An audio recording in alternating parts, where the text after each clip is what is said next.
गोपाल कृष्णन को शायद हम में से बहुत सारे लोग नहीं जानते होंगे,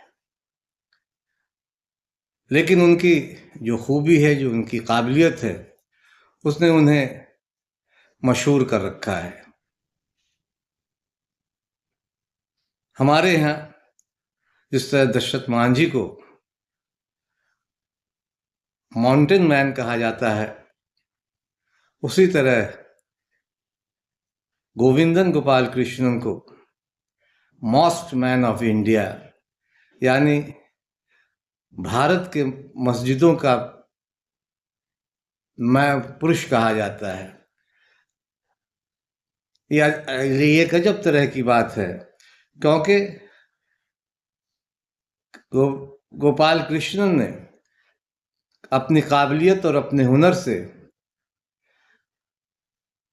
कई मस्जिदों को में नई तरह की कारीगरी से उसे नए रंग रूप में ढाला है। इसलिए उन्हें the mosque man of India कहा जाता है। कृष्णन मजहबी तबीयत के इंसान हैं और हिंदू धर्म को मानते हैं। उनकी खास खूबी यह है कि उनका दिल मस्जिदों में अटका हुआ रहता है।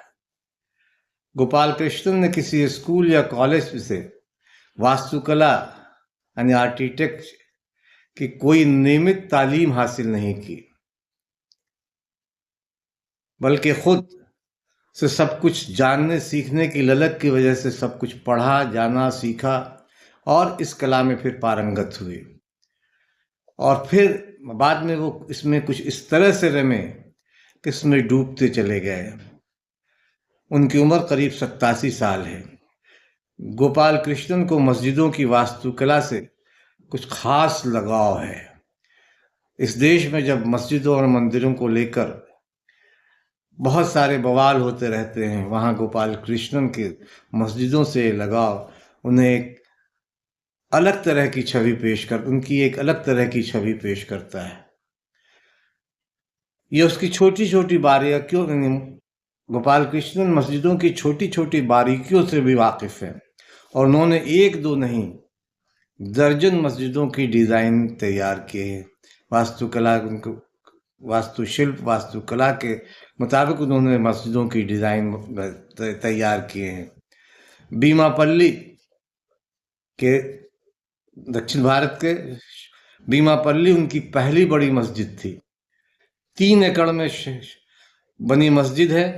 शानदार बाहरी दीवार और 132 फीट ऊंची मीनार के साथ यह एक निहायत खूबसूरत मस्जिद है।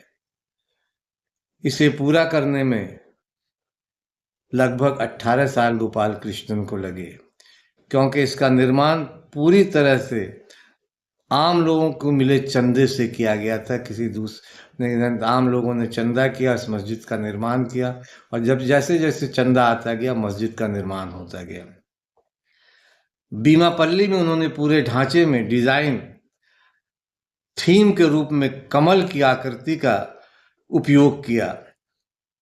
हालांकि इस पर धार्मिक कट्टर लोगों ने बहुत बवाल मचाया, बहुत शोर मचाया।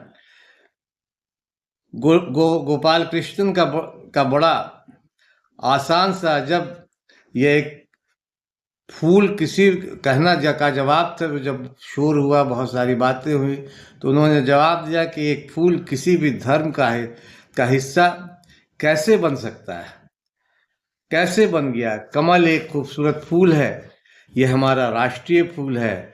कमल की पंखुड़ियों की डिजाइन का मैं इसके प्रति अपना श्रद्धा व्यक्त कर रहा हूँ। गोपाल कृष्णन का कहना है कि उन्होंने केरल में तकरीबन 100 मस्जिदों, 4 चर्चों और एक मंदिर की डिजाइन तैयार की है और शायद यही वजह है कि लोग उन्हें मॉस्क मैन ऑफ इंडिया भी कहने लगे हैं। गोपाल कृष्णन के साथ ही उनका पूरा परिवार सांप्रदायिक एकता की एक जीती जागती मिसाल है। वह खुद एक धर्मभीरू प्रैक्टिसिंग हिंदू है। उनकी पत्नी जया ईसाई हैं। उनके 2 बेटे हैं। एक ने एक मुस्लिम लड़की से शादी की है। तिरुवनंतपुरम स्थित उनके घर में गीता, कुरान, बाइबल सभी हैं। वह रमज़ान में रोज़ा रखते हैं। सबरीमाला तीर्थ के दौरान 41 दिनों का व्रत भी रखते हैं। साथ ही पत्नी के साथ ईस्टर भी मनाते हैं। तो अपने आप में एक अनोखी मिसाल है गोपाल कृष्णन, जिन्हें मॉस्क मैन ऑफ इंडिया के नाम से जाना जाता है। ऐसे लोगों के बारे में कभी कभी हमें जानना चाहिए, समझना चाहिए कि यह देश विविधताओं का देश है, विभिन्न धार्मिक लोगों का देश है, लेकिन इसके बावजूद हर आदमी के अंदर कहीं ना कहीं एक बेहतर इंसान बैठा हुआ मिलता है। उस इंसान की कदर हम तमाम लोगों को करना चाहिए। इबादत के तरीके भले अलग अलग हों, लेकिन मंदिर, मस्जिद, गुरुद्वारे, चर्च में हर आदमी अपने तरीके से अपने अपने धर्म का पालन करता है, और इसमें कोई बुराई भी नहीं। हम अपने धर्म का पालन करें, लोग अपने धर्म का पालन करें। गोपाल कृष्ण इसकी सीख देते हैं।